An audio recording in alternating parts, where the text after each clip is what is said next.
Bom dia a todos. Bom dia, obrigado, Sérgio, pela apresentação aí. Eu primeiro gostaria de agradecer aos colegas do IAC, né, aos organizadores, ao colega Estevão, toda a equipe organizadora, pela realização do evento e pelo convite, né, para fazer essa palestra. Agradeço também aos colegas que nos antecederam aí, foram excelentes apresentações. E vamos lá. Beleza, pessoal. Estou aqui antes do almoço, né? Prometo ser o mais breve possível para liberar todo mundo aí para ir almoçar, né? É sempre um desafio dar palestra antes do almoço, mas vamos lá. Eu estou dividindo essa apresentação aqui com o professor Vitti, né? Que trabalha junto aqui com a gente, trabalha muito também com micronutrientes em cana, então terão alguns slides dele aqui, então ele também agradeço aí a ajuda, né? E o título que o Estevão pediu para a gente, o tema que ele pediu para a gente abordar, né, é falar um pouco mais das fontes de micronutrientes para a cana, o que preciso saber antes de aplicar, né? Só fazendo uma correção, né, o título tá bom, mas eu acho que o tema mais certo é o que eu preciso saber antes de comprar, né?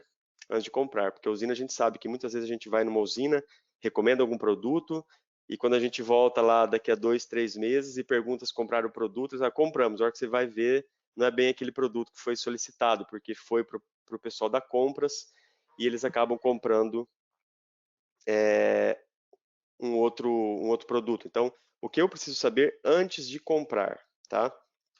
Bem, é, antes de eu entrar diretamente no tema da minha palestra, eu queria só chamar a atenção que a gente segue muito, né, a recomendação do IAC de aumento nas doses de micronutrientes no plantio, tá?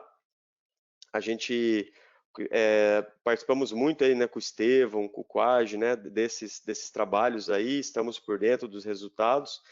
Então a gente entende que realmente é necessário um aumento na dose de micronutrientes no plantio e em soqueira de cana. A gente tem tentado fazer esse aumento em algumas usinas que a gente trabalha e felizmente a gente tem conseguido.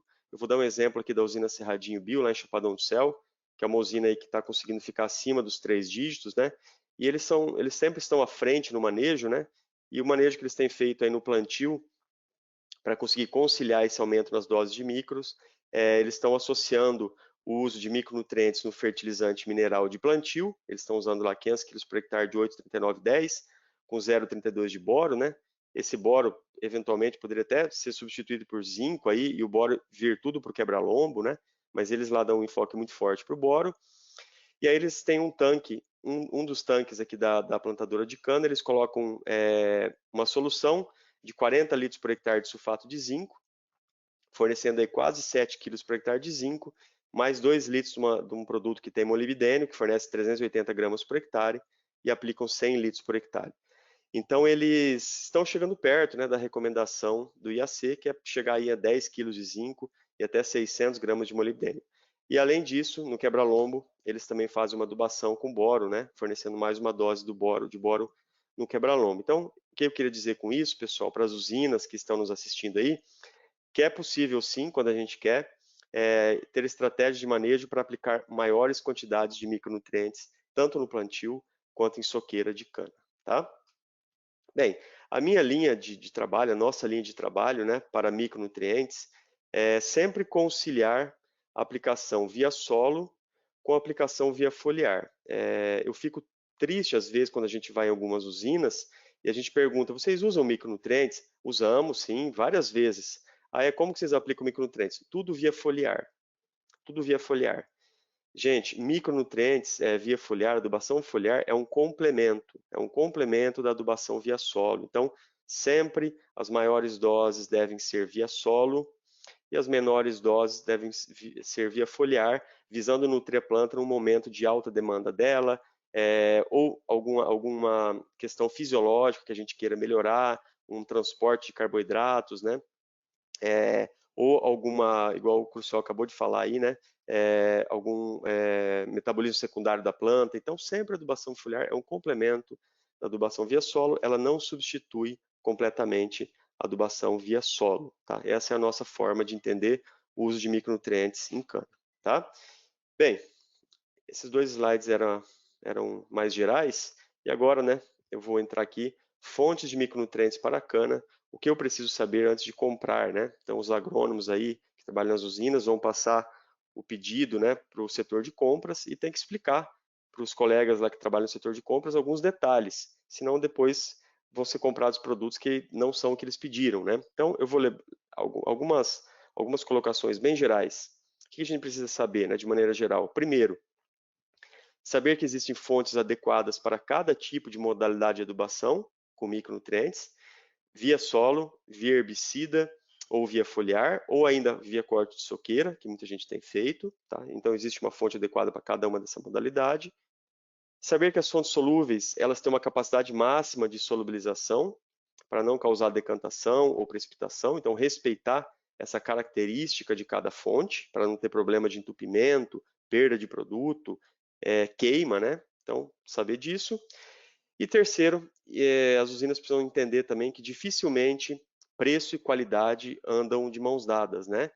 Muitas vezes as usinas acabam comprando unicamente por preço e quando a gente vai ver a qualidade das matérias-primas não é aquela que a gente imaginava, né? Então, não tem como, né, uma coisa ser o melhor produto para aquela aplicação e ele ter o melhor preço do mercado. Então, ficar um pouquinho atento com isso. Às vezes, se a gente pagar um pouquinho mais por uma fonte de micronutrientes, nós vamos ter um resultado muito melhor, menor decantação, menor precipitação, que essa pequena diferença de preço que nós gastamos vai ser paga. Então, esse é um recado que eu queria já deixar aqui no começo, tá? Sempre ficar de olho, né? Qualidade e preço, não somente preço também.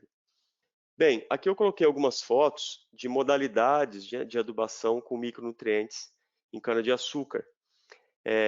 Hoje são várias formas de entrada, né, de aplicação de micronutrientes que as usinas têm adotado, seja a aplicação de micronutrientes no plantio da cana, seja via adubo NPK ou ainda seja na cobertura, né, dos toletes, adubação via soqueira, né, adubação sólida. Então essas duas aqui são adubações sólidas, né, normalmente junto com a adubo NPK. Algumas usinas aí adotando o corte de soqueira e aplicando micronutrientes também no corte de soqueira. Aplicação via herbicida, não é todo mundo que faz, mas muitas usinas aplicam boro via herbicida, né, mais na dessecação das áreas, tá? E hoje em dia, né, via vinhaça localizada, muita gente colocando aí boro e zinco nessa vinhaça localizada, e para finalizar, a parte de adubação foliar, que já foi bastante falado aqui nessa manhã. Então, são várias modalidades, nós vamos tentar abranger aqui na nossa apresentação o que tem de fonte para cada uma dessas modalidades. Basicamente, né, eu sei que o Quadio vai ter uma palestra final aqui no evento amanhã, que ele vai abordar muito mais sobre isso, como aplicar essas doses maiores de micro em cana, né? Mas já dando uma introdução aqui, né? Seja para aplicação via solo ou via foliar, né? Basicamente, então, as usinas podem usar fertilizantes sólidos no plantio e na soqueira. Normalmente podemos lançar mão aí de oxisulfatos granulados misturados ao adubo NPK ou algumas outras estratégias que eu vou falar. Também pode ser adotados fontes solúveis, né?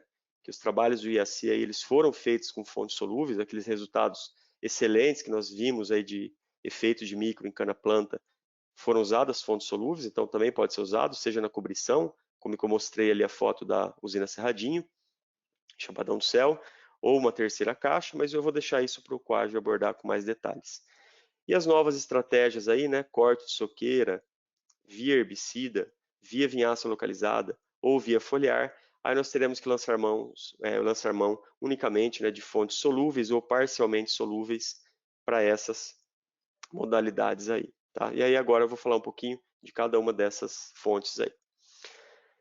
A primeira parte agora, pessoal, nos próximos minutos, eu vou falar um pouquinho dos micronutrientes metálicos, tá? E na parte final, eu vou falar do boro, dos fertilizantes contendo boro, que são dois grupos bem distintos de fontes de micronutrientes. Então, vamos falar primeiramente dos metálicos, cobre, ferro, manganês, zinco, né? E além de molibdênio, níquel, cobalto. Eu vou começar explicando como que são produzidos esses micronutrientes para a gente entender quais são as características deles depois, tá? Esse é um fluxograma de produção de micronutrientes metálicos, tá? Toda matéria-prima para fabricação de micronutrientes metálicos são minérios, normalmente são óxidos, tá? Vocês viram ali a foto o vídeo da primeira empresa da Nexo, né? Falando de ZNO, grande produtora de óxido de zinco, então aqui seria uma matéria-prima como aquela, né, um óxido de zinco, um carbonato de manganês, algum material, algum minério. E aí as indústrias, né, a partir dessas matérias-primas, elas vão seguir diferentes rotas até chegar em diferentes produtos. Se elas fizerem uma solubilização total desse produto, desse minério, né, com ácido sulfúrico, ácido nítrico e ácido clorídrico, elas vão produzir os sulfatos, nitratos e cloretos, que são fontes solúveis, que podem ser aplicadas via fluida, né, via foliar, ou ainda podem ser usadas como matéria-prima para as indústrias que produzem produtos quelatizados. Elas podem reagir depois esses produtos com EDTA, com ácido cítrico, com algum outro quelatizante e produzir os produtos quelatizados. Mas, de maneira geral, são produtos nobres, produtos solúveis que são usados normalmente para adubação foliar. Também chamar a atenção aqui dos óxidos, eles podem ser moídos, feita uma solubilização parcial, e aí nós teremos uma linha chamada de oxissulfatos, tá? Que são micronutrientes parcialmente acidulados. Então não é uma acidulação total, como aqui em cima, é uma solubilização parcial. Então parte desse produto fica totalmente 100% disponível. Desculpa, uma parte fica disponível, uma parte não fica imediatamente disponível para a planta, tá? Então é um produto de liberação mais moderada para as plantas. E hoje nós temos uma nova linha, esses óxidos, passando por um processo de moagem, tá? Moinhos aí bastante potentes, que conseguem diminuir o tamanho das partículas e aí vão ser usados para a fabricação de suspensões concentradas, que é uma linha de produtos que tem vindo forte, tem crescido bastante aí para todas as culturas, e eu acho que vocês aí estão vendo, né, esses produtos chegarem aí também nas usinas. Normalmente são os produtos que têm densidade bastante alta, densidade 1.7, 1.8 até 2 de densidade, tá? Bem, eu vou começar falando dos oxissulfatos, que é para aplicação via solo, e depois eu vou falar um pouquinho dos solúveis para aplicação via foliar. Então, os oxissulfatos podem ser utilizados na adubação sólida de plantio e de soqueira, tá? São produtos obtidos pela solubilização parcial das matérias-primas, com o objetivo de aumentar a solubilidade desse fertilizante. Então, nós temos uma fração total, uma fração solúvel em água, uma fração solúvel em ácido cítrico ou citrato neutro de amônio. É importante vocês saberem, pessoal, que hoje a legislação, hoje não, alguns anos já a legislação mudou, e as empresas precisam declarar, quando elas vendem um oxissulfato, por exemplo, o teor total de zinco, de manganês, e no mínimo 60% desse teor total tem que ser solúvel por um extrator. Então, por exemplo, se vocês compraram um produto com 15% de zinco, 60% disso, de 15%, vai ter que ser solúvel em, por exemplo, ácido cítrico. Eu vou até fazer a conta aqui. 15 vezes 0,6 vai ter que ter no mínimo 9% de zinco solúvel em ácido cítrico, tá? Se não tiver isso, esse produto não pode nem ser vendido, nem ser comercializado, tá? Então a legislação melhorou um pouco a exigência em termos de solubilidade desses produtos. Antigamente não tinha essa regra e aí poderia ser vendido qualquer produto como fonte de micro. Hoje em dia tem a regra aí da solubilidade. Para alguns nutrientes é em ácido cítrico e para cobre e manganês é citrato neutro de amônio mais água. Fiquem atentos a isso aí, pessoal. Se vocês forem analisar micronutrientes que vocês compram, peça análise do teor total e o teor solúvel por um desses dois extratores aí. Isso para os via solo, tá? Esses produtos podem ser aplicados individualmente ou misturas com fertilizante NPK, tá? Aqui alguns exemplos, tá, desses oxissulfatos. Tem várias empresas que comercializam esses produtos granulados. Eu só coloquei alguns exemplos aqui. Então tem linha de produtos que tem mais nutrientes, tá? Cobre, manganês, zinco, enxofre, boro. E tem linhas de produtos que são mais puros, né? Por exemplo, esse zinco 10 aqui tem 10% de zinco, tá? O manganês 10 tem 10% de manganês. Então tem produtos que são mais puros ou produtos que são mais mistura de outros materiais. E para que são usados esses produtos, né? Normalmente, vou até pular direto aqui, é o seguinte, pessoal, quando a gente chega numa usina e pede para ela aplicar zinco no plantio e boro no quebra-lombo, ou zinco e boro em soqueira, junto com o adubo NPK, a primeira opção que a usina tem é fazer uma mistura de grânulo, né? Ela pega um adubo de soqueira aí, sei lá, um 18, 6, 24, mais 1% de zinco e 0,5% de boro, por exemplo. Vai ser uma mistura de grânulo, normalmente, que a usina vai comprar. Então, é isso que eu queria falar agora aqui nesse slide. Nós temos 4 opções de adubos sólidos com micronutrientes hoje no mercado, tá? A mistura de grânulos, que é a da direita aqui, que é quando eu tenho, igual eu falei, um 18624, que adicionaram lá um desses oxisulfatos aí. Aí ele tem zinco e boro, por exemplo, tá? É a opção mais barata, mas não é a melhor. Por quê? Porque eu tenho ali, a legislação ainda exige no mínimo 50 quilos de fonte de micronutriente por tonelada, no mínimo 50 quilos, mas imagine, vocês vão comprar um adubo que tem 950 quilos de NPK e 50 quilos em uma tonelada de uma fonte de micro. Imagina como que vai ser a distribuição disso na lavoura, tá?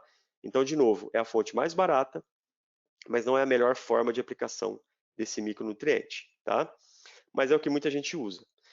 Tem também a opção base micrada, que é o micronutriente agregado aos adubos fosfatados. Algumas indústrias têm essa linha de base micrada, não são todas, já é melhor que a mistura de grânulos.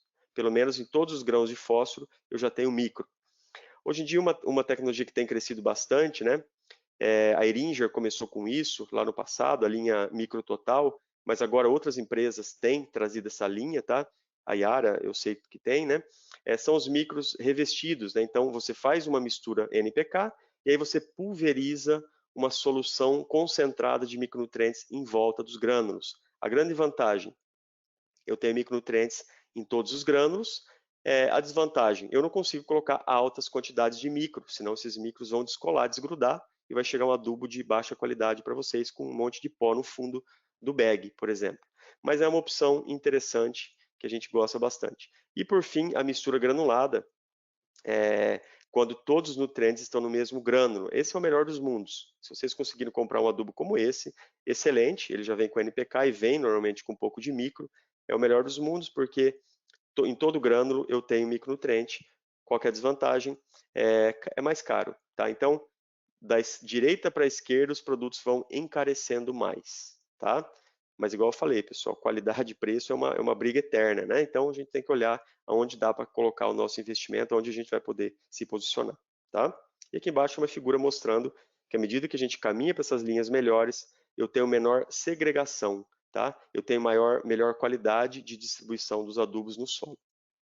Uma dica aí, pessoal, é aquisição pelas usinas para micros via solo. Sempre que a usina for cotar uma formulação com micro, se não der maior exigência, a empresa irá passar o preço da mistura de grânulo, o preço do produto de entrada. Então, a sugestão, né, é cotar formulações com base micrada, micros revestidos ou, se possível, mistura granulada. Vai ser um pouco mais caro, mas o ganho operacional, né, e na nutrição da planta é melhor. E importante, a legislação exige declarar o teor total e o teor solúvel deve ser no mínimo de 60%. Se vocês quiserem analisar esses produtos, vocês podem analisar para ver se eles estão dentro da legislação. Parar um pouquinho de falar de micro via solo, para falar agora de fontes de micros para adubação fluida, tá? Adubação fluida em cana crescendo muito, né? Adubação via foliar. Também tem o corte de soqueira, que é uma fluida também, e aplicação via vinhaça localizada, que muitas usinas aqui no Centro-Sul têm adotado, e aí é uma oportunidade muito boa de adicionar micronutrientes nessa vinhaça aqui também. Tá? Vamos falar um pouquinho então agora dos fertilizantes para aplicação fluida, incluindo a adubação foliar. Nós temos os sais solúveis de micros metálicos, tá? Lembra que eu falei lá para vocês naquele organograma? Sulfato, nitrato, cloreto. Aqui estão alguns produtos. Por exemplo, sulfato de zinco, ele vai ter 20% de zinco. Se for um nitrato de zinco, ele vai ter 18% de zinco. Se for um cloreto de zinco, ele vai ter 26% de zinco. Então, dependendo do ácido que foi utilizado na produção, se foi um ácido sulfúrico, ou um nítrico, ou um clorídrico, a quantidade, a proporção de micronutrientes muda, tá? E aí, pessoal, cada empresa aí no mercado tem uma linha dessa. Algumas empresas usam a linha dos sulfatos, outras dos nitratos e outras dos cloretos. E esses produtos podem muito bem ser usados para corte de soqueira, para aplicação via vinhaça localizada e via foliar, tá? Tem uma dúvida muito grande no setor, né, que nós vamos falar daqui a pouquinho de produtos quelatizados. Teve uma época que se falou que para adubação foliar tinha que obrigatoriamente ser adubo quelatizado, que a absorção é melhor, e os sais solúveis não teriam resposta, né? Não é bem assim, né? Nós fizemos uma série de trabalhos, acho que o Estevão vai mostrar amanhã. Nós tivemos resposta também em produtividade com a aplicação de micronutrientes na forma de sais solúveis via foliar, tá? Atenção, se for usar produtos simples, né, sais solúveis, atenção ao produto de solubilidade, tá? Então, nesse slide aqui, que depois vocês vão poder ver de novo a apresentação aí, ó, tem o produto de solubilidade de cada um desses produtos. Então, por exemplo, vamos pegar um sulfato de zinco 7 águas aqui. Ele tem 21 a 22% de zinco e ele tem um produto de solubilidade de 75. O que isso quer dizer? Que eu consigo dissolver ou diluir 75 quilos de sulfato de zinco em 100 litros de água, tá? Então, para que é útil esse slide aqui? Quando vocês forem aplicar, eu vou aplicar micronutriente via foliar aqui, misturado com fungicida, alguma coisa assim. Vocês têm que ver tudo que vocês vão aplicar de micronutrientes e calcular se vai ser possível você diluir aquela quantidade de produto sólido dentro daquela calda que você quer utilizar. Então, fiquem atentos ao produto de solubilidade. O que a gente não quer é que cause entupimento de bicos e problemas na hora da aplicação. Se bem que isso às vezes ocorre mais para boro do que para esses elementos aqui. Fontes de micronutrientes via foliar. No passado, a legislação só permitia sais solúveis, quelatos e fosfitos, mas hoje a legislação também permite, né? Ela mudou uma instrução normativa aí, ela permite a utilização de suspensões concentradas, que são aqueles produtos bem pesados, né, densos, que eu falei para vocês. Então, com certeza, as empresas já devem estar ofertando para vocês aí também essas suspensões concentradas. Nós vamos falar um pouquinho depois delas. O que são quelatos, né? Eu mencionei ali atrás de quelatos, os colegas aí das empresas já estão falando, né? Quais são os quelatos que eles usam, mas só para vocês entenderem, né? O que são quelatos? Quelatos é quando eu adiciono uma molécula orgânica naquele sal solúvel. Eu pego um sulfato de zinco e trato ele com uma molécula orgânica, depois eu faço um procedimento ali para tirar esse sulfato, esses contaminantes aí, e eu tenho um produto quelatizado, tá? Então, é uma combinação de um agente quelatizante, normalmente uma molécula orgânica, através de ligações coordenadas com um metal. O metal é o zinco, é o cobre, o ferro, o manganês, tá? Não é possível quelatizar boro. O boro é um ânion. Não existe boro quelatizado. Existe boro complexado, mas não existe boro quelatizado. Quelatizado somente os elementos catiônicos, tá? Esses produtos quelatizados dissociam-se pouco em solução, essa é a principal vantagem. Então, eles ficam menos suscetíveis à reação de precipitação, ficando mais disponível à planta, tá? Então, aqui eu dou um exemplo. Ó. Nós temos um sulfato de zinco, a hora que eu dissocio ele em água, ele dissocia em zinco 2+, e aí se eu misturar um herbicida, um fungicida, essa carga positiva pode reagir com a carga negativa, por exemplo, de uma molécula orgânica de um herbicida ou de algum produto. Vai causar uma reação e pode até reduzir a eficácia desse produto químico. Quando a gente utiliza um quelatizado, né, aqui é a molécula orgânica, esse verde aqui, esse quelato, né, é uma molécula orgânica que tem carga negativa. As moléculas orgânicas normalmente têm carga negativa. Então, essa carga negativa se liga a essa carga positiva, neutraliza essa carga positiva, e eu fico com uma molécula de zinco nova aqui dentro, quelatizada sem carga. E aí o que acontece? Quando eu misturo esse produto, por exemplo, aqui à direita não é zinco, tá? É um quelato de manganês misturado com glifosato. O pessoal da soja, do milho usam muito isso, tá? Eu não tenho nenhuma reação de precipitação. E quando eu tenho um sulfato de manganês não quelatizado com glifosato, isso aí reage, vira uma borra, né? Entope bico, dá problema. Então, de novo, se vocês forem utilizar mistura com produtos químicos, dê preferência a produtos quelatizados. São um pouco mais caros, mas evita reações de precipitação no tanque, tá? E aqui é um trabalho, pessoal, vou passar rápido por causa do tempo aqui, mostrando que em mistura com glifosato, o sulfato de manganês causa precipitado, o carbonato de manganês, que é uma suspensão concentrada, causa precipitação. Agora, o manganês EDTA, que é um manganês quelatizado com glifosato, não gera nada de precipitação. E um fosfito, que é uma outra linha de produtos também de qualidade muito boa, misturado com glifosato, também não causa precipitação. Então está comprovando isso. Né? Se for para misturar, fazer mistura de tanque, dê preferência a produtos quelatizados ou na forma de fosfito. Tá? Uma dica aqui, né? Aquisição pelas usinas de adubos foliares. Se vocês não especificarem para o setor de compras o tipo de produto, as empresas, na hora que vocês pedirem a cotação, elas vão ofertar normalmente os sais solúveis, que têm preço mais atrativo, porque elas querem ganhar a cotação, tá? Se vocês querem usar, por exemplo, produto quelatizado, aí vocês têm que falar lá, eu quero produto quelatizado e um produto quelatizado de qualidade, né? Então elas vão cotar somente produtos quelatizados. Depois as empresas, vocês vão receber aquela cotação, aquela planilha cheia de números e cheia de características, e vocês vão escolher. Ó, aqui me passaram um quelatizado, que é um quelatizado de qualidade, bom, esse entra para cotação, esse pode ser comprado.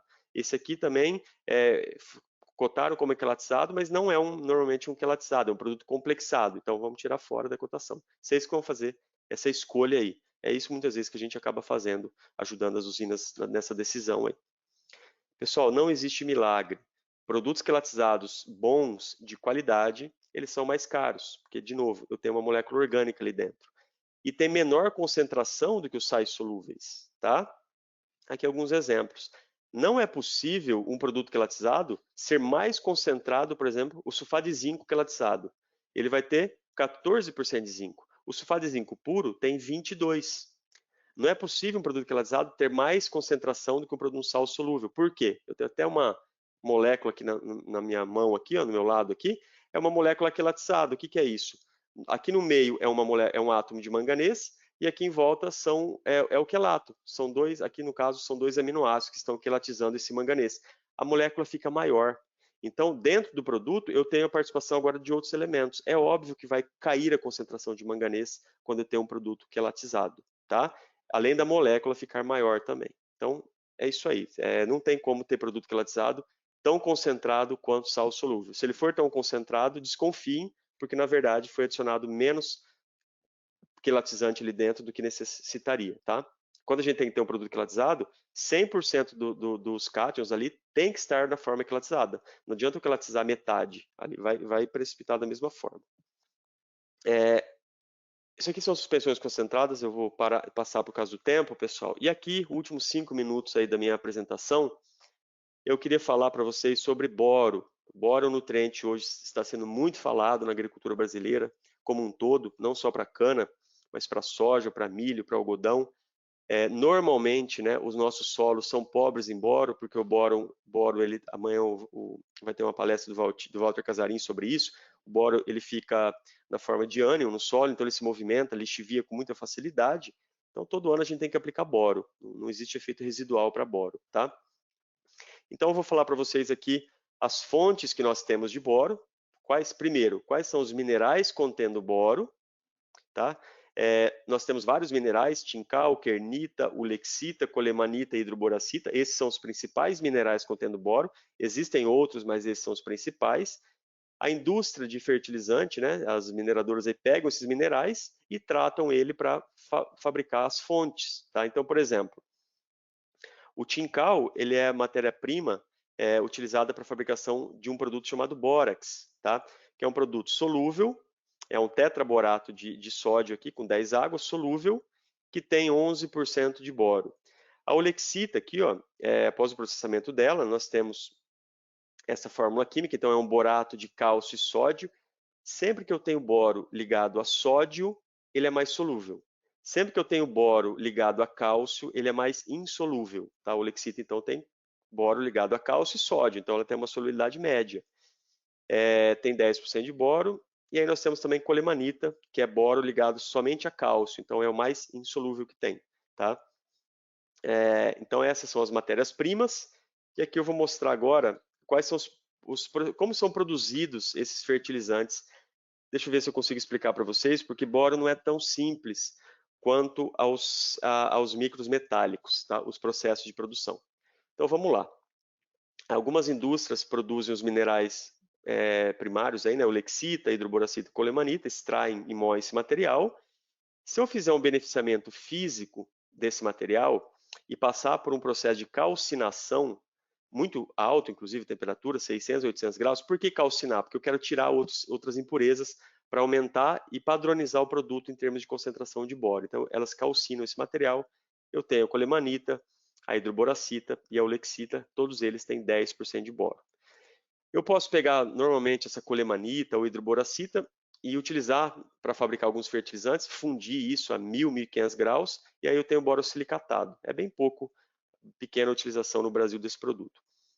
Algumas empresas pegam essa Olexita bruta, né, e fazem uma acidulação parcial. Acidulam ela, produzem um oxissulfato, né, ou seja, uma Olexita acidulada, tá? Consegue então dar uma melhor solubilizada nessa Olexita, ela continua tendo 10% de boro. Outro caminho é eu produzir produtos agora mais nobres, tá? Que inclusive são fontes solúveis de boro. Eu também passo pela calcinação, tenho uma dissolução em água, retiro impurezas, aí eu faço uma acidulação com ácido sulfúrico e aí produzo o famoso ácido bórico que vocês devem conhecer, tá? Esse ácido bórico, eu posso usar ele, né? Muita gente usa para maturação, aplicar junto com herbicida e tudo mais, ou ele pode ser usado como matéria-prima depois, tratando ele com NaOH, para fabricar o octaborato de sódio, o pentaborato de sódio, que são produtos solúveis, tá? Eles já vêm, inclusive, são produtos bem utilizados para adubação fluida dissolvidos em água. Ou eu pego esse ácido bórico e dissolvo ele trato ele com alguns solventes orgânicos, e aí eu tenho boro monoetanolamina, por exemplo, que é uma suspensão, ou outras formas de boro orgânico, tá? Então, essa aqui são fontes. E tem um outro caminho aqui, da mineração de um outro produto, né, que é o tincal, né, outra matéria-prima, que vai dar origem ao tetraborato de sódio pentaidratado, um produto comercial que chama Granubor, que é, vamos dizer assim, concorrente aí da Olexita, tá? Então é aqui que são fabricados os adubos com boro. Essa tabela tem a solubilidade em água dos produtos, tá? Então a gente observa, por exemplo, que o ácido bórico ele tem uma solubilidade alta, o octaborato também alta, tá? Só que de maneira geral eles são bem menos solúveis que os adubos NPK, por exemplo. Então os produtos que têm boro, normalmente eles têm uma solubilidade mais baixa do que outros materiais. E aí, pessoal, uma coisa importante que eu queria trazer para vocês é que foi feito um estudo, né, de disponibilidade de boro de diferentes fontes de boro, tá?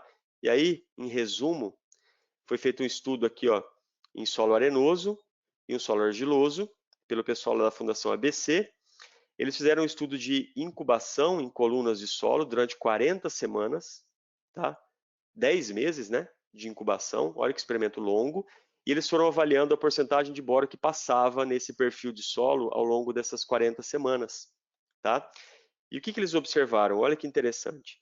Que as ulexitas não aciduladas, que tem 10% de boro, que é muito usado no Brasil, inclusive, elas liberaram ou disponibilizaram somente 40 a 50% do boro delas, tá?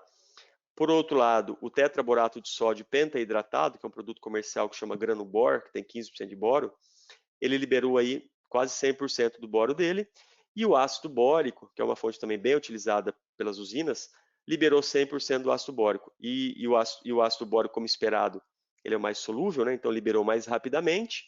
Esse Granubor liberou mais ao longo do tempo, e essa Olexita, ela liberou muito lentamente e não liberou tudo que ela tinha de boro. Então, cuidado, pessoal. Algumas Olexitas do mercado, ela tem uma parte do boro dela que não se torna disponível. Isso a gente tem que ficar de olho com essas ulexitas não aciduladas, tá?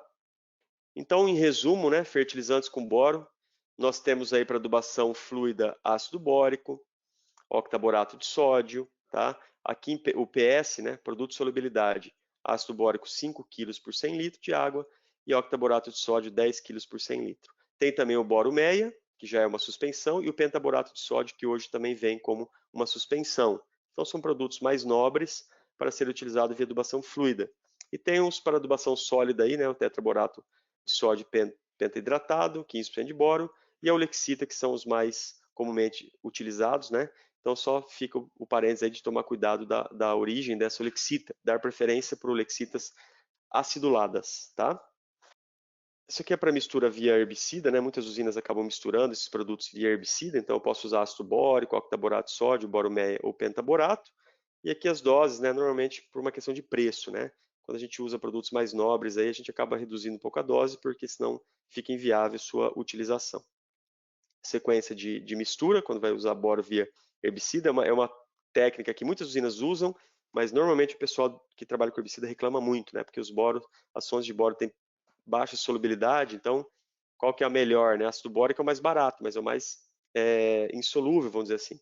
O octaborato já é mais solúvel, um pouco mais caro, e depois tem o boromeia ou pentaborato também, que já são suspensões que facilitam a mistura, tá? E aqui é um resultado novo, pessoal, só para finalizar, meu tempo aqui já deu os 30 minutos, mas eu não queria deixar de apresentar esse resultado, que eles não foram apresentados em lugar nenhum ainda, é a primeira vez que eu vou apresentar isso. É um projeto que nós temos em parceria com o professor Ismail Chakmak, né? Ou Kakmak, aí como todo mundo conhece ele, em Cana, aqui no Brasil. Nós estamos testando diferentes fontes de boro no plantio da cana, mas detalhe, nós estamos seguindo a recomendação do IAC e colocando esses produtos no quebra-lombo, tá? Porque boro no fundo do suco é perigoso, né? Da toxidez, então a gente está direcionando isso no quebra-lombo. Nós usamos 2,5 kg de boro no quebra-lombo e quando colheu a soqueira aplicamos de novo 2,5 kg, 2,5 kg por hectare de boro reaplicados na soqueira, tá? Montamos isso em 2 locais, em Guaraci, lá no pessoal do Campanelli, e em Penápolis, num fornecedor de cana, ali da região de Penápolis, Araçatuba, tá? O que a gente observa, pessoal? Aqui está o resultado da cana planta e da primeira soqueira, aqui está a média e aqui está a diferença em relação ao controle. Em Penápolis, um solo arenoso lá, a gente não observou diferença estatística, nem no primeiro nem no segundo ano. Diferente do que a gente esperava, a gente não observou diferença estatística, tá? Porém, aqui em Guaraci, lá no Campanelli, nós observamos um grande efeito dessa adubação com boro. Então, por exemplo, tiveram tratamentos aqui como bórax na forma de pó, bórax na forma granular, ou até mesmo o Lexita foi bem no primeiro ano, ou ácido bórico, produziram aí 15, 16, 17 toneladas a mais na cana-planta, inclusive com diferença estatística. No segundo ano, na primeira soqueira, com a reinstalação, quais foram os melhores tratamentos? O bórax pó, o bórax granular, que é aquele granubor que eu apresentei ali atrás, e o octaborato foliar também foi bem. Então, na média aqui, pessoal, em resumo, nós temos ganhos médios de 8 a 22 toneladas por hectare por ano nesse local 1 aqui. No local 2 não deu estatística diferença, mas tiveram ganhos aqui de 1, 2, 6 toneladas por hectare, também valores altos, mas nesse local 1, um experimento com potencial produtivo mais alto, lá é um argissolo, né? Ambiente de produção muito bom, tivemos respostas muito significativas a boro, então fica a dica aí, né, pessoal? Olhar muito bem com essa adubação via boro. A gente vai muito em usina e quando a gente pergunta de adubação com boro, pessoal, eu coloco um pouquinho na cobrição, 300, 400, 500 gramas, mais um pouquinho foliar. Pessoal, não é por aí. Olha a dose que nós testamos, 2 kg, 2,5 kg de boro, que é a recomendação do IAC. Então, as doses via solo devem ser maiores, tá? As respostas são bem interessantes. E aqui, né, hoje nós temos aplicação de vinhaça localizada em muitas usinas e eu enxergo, né, que isso é uma ótima oportunidade para melhorar o manejo com micronutrientes em áreas de soqueira, tá? Dá para adicionar tranquilamente aqui boro e zinco e fontes sais simples, sais solúveis, que são os mais baratos que tem no mercado. Então dá para usar e abusar aí do, por exemplo, ácido bórico, octaborato e do sulfato de zinco nessa aplicação, porque o volume é muito alto, né? Pessoal, chegando ao fim aí, queria deixar um recado final, conclusão da nossa fala aqui hoje. Existem fontes adequadas para cada modalidade de adubação, aplicação via solo, aplicação via folha, aplicação via corte-soqueira. Nós temos que obedecer às características dos fertilizantes como produto de solubilidade, tá? Não tem como a gente querer dissolver mais produto do que é possível dissolver, vai dar problema. E também as garantias químicas, né? Fazer análise dessas fontes para ver se elas realmente têm qualidade química. Para evitar reações de precipitação, né, com mistura de produtos, mistura de tanque, dar preferência a produtos quelatizados. Em último recado, pessoal, novamente, né, atenção, dificilmente qualidade dos produtos e preço andam juntos. Então, não simplesmente mande o produto para cotação, feche os olhos e compre o mais barato. Olhe que produtos vocês estão comprando para depois realmente não ter problema lá na hora da aplicação, tá bom? Pessoal, obrigado. Peço desculpa aí que eu acho que eu passei uns 3, 4 minutos aqui. E eu gostaria de agradecer ao GAP, nossos alunos, ao PCEM, as usinas que participam do PCEM, que é o Programa Cooperativo de Experimentação e Manejo, e toda a nossa equipe que nos dá suporte para conduzir esses estudos. Muito obrigado, pessoal, e parabéns pelo evento aí. Obrigado, professor Rafael. Uma excelente palestra com informações muito úteis aos agrônomos, produtores, às usinas, né? E muito bem salientado. Às vezes o mais barato sai mais caro no final, né? E é muito importante isso porque a consequência é na produtividade e depois você não consegue remediar mais. Igual nas outras palestras, nós temos algumas perguntas, professor. Eu vou selecionar algumas aqui, vou fazer 3 perguntas. Elas são bem diretas, né? Então, vou fazer uma cada uma. Acho que não vai ocupar tanto tempo assim. A Tá. primeira pergunta é do José Francisco da Cunha. Ele diz, abre aspas, professor Rafael, quando o professor fala em um granulado com 10% de zinco, qual é a composição e ingredientes desse produto? Eu acho que O que tem além do zinco, será? Ele quer saber? Isso, eu acho que foi aquela hora que o professor mostrou um exemplo daquele produto Gran Zinco lá. Eu entendo que o Ah, tá. professor trouxe uma exemplificação, É, né? Não tá, uma entendi. definição. Bem, o que tem ali, ele vai ter 10% de zinco e o resto são os outros elementos, oxigênio, hidrogênio e eventualmente alguns outros elementos traço aí que possam ter nesse material. Mas basicamente vai ser oxigênio e hidrogênio, que vão ser os outros constituintes da rocha, né? Que deu origem ao minério que foi usado. Então, é um produto que vai ter, por exemplo, só 10 ou 15% de zinco. Além, óbvio, ele vai ter um pouquinho de enxofre, porque foi usado um ácido sulfúrico para acidular, e vai ter alguns outros elementos. Mas são os outros elementos contaminantes aí. Perfeito, professor.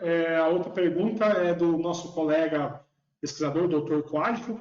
Ele primeiro dá saudações ao professor pela excelente palestra, de muito bom nível técnico, né?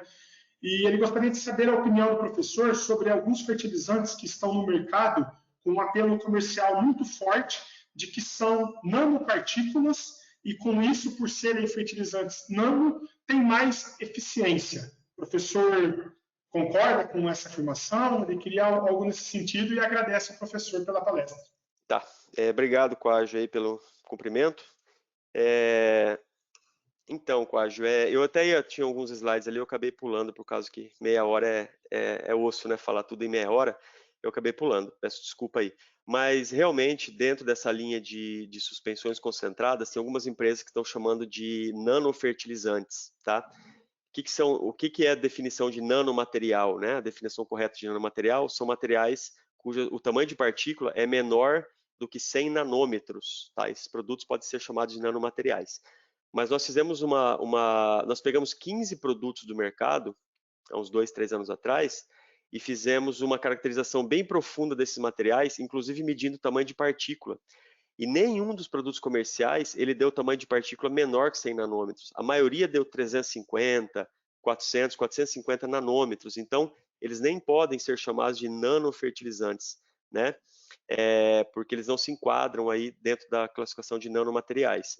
Eu acho assim, nós já testamos esses produtos via folha, eles não têm essa eficiência maior, mas nós incluímos dentro desse trabalho alguns produtos nano, né? Produtos reagentes, não produtos comerciais, que tinha, por exemplo, 80 nanômetros de cobre, 40 nanômetros de zinco. E esses produtos nano, sim, eles tiveram uma eficiência bem interessante. Então, é até a sugestão que a gente deixa para as indústrias que estão trabalhando com isso. Se eles eventualmente conseguirem moer mais esses materiais e realmente transformar eles para escala nano, aí eu acredito que esses produtos possam ter uma eficiência maior. Do jeito que eles estão aí no mercado, infelizmente não. Obrigado, professor. Mais uma pergunta para nós encerrarmos, né? Ela vem do Edivaldo Paiva. Professor, podemos aplicar um fertilizante de fundação com micronutrientes incorporado nos grãos? E aí temos duas opções: sulfato ou óxido. Qual fonte a preferir? Sulfato ou óxido nesse fertilizante de fundação? Tá, eu acho que eu vou deixar essa para o Quad responder amanhã, viu? É como aplicar maiores doses de micro no fundo do sulco. Eu acho o seguinte, Paiva, né? O sobrenome do colega aí. Hoje não se usa mais óxido, se usam oxissulfatos, como eu falei ali, né? Porque a legislação hoje exige 60% de solubilidade em ácido cítrico sem mais água, então tem que ser um produto que foi parcialmente acidulado. Esses produtos, eu acho que eles têm eficiência agronômica, sim, misturados ao fundo do suco. Misturados aos fertilizantes NPK, porque são oxissulfatos, não vão liberar tudo no primeiro ano, vão liberar uma parte mais para frente.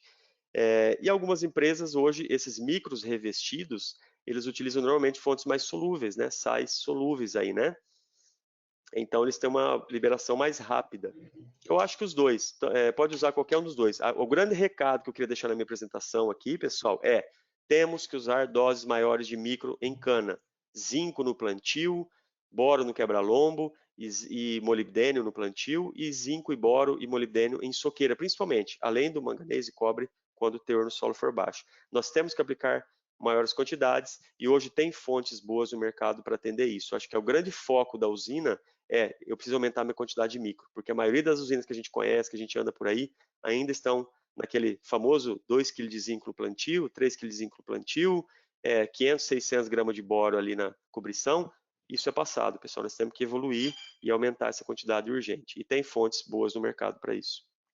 Perfeito, professor. Acho que o recado ficou muito bem claro e é uma ressalva, né? Ainda mais num ano com problemas em produtividade, ajustar a adubação pode ser um grande passo para o ciclo subsequente, né?